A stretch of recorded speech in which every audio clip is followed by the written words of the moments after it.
Hangaia tō ake hua manu kiwi.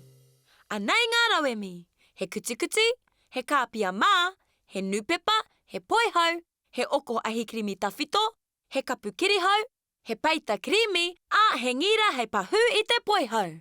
Tuatahi, purua te kāpia me te wai ki te ipu ahikirimi. A kororitia. Nā, tihorea te nupepa kia hiroki nei. Ka pai, kia rite tonu te rahinga ki te hua manu kiwi, a tāponatia. Waiho te pepa ki te kāpia, a whakapiringia ki te poihau.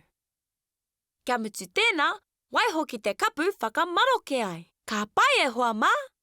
Ana, tō ake hua manu kiwi.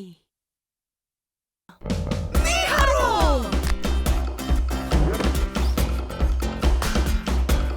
Kārawe! Mo ēnei mahi, haere ki darwinandnewts.com.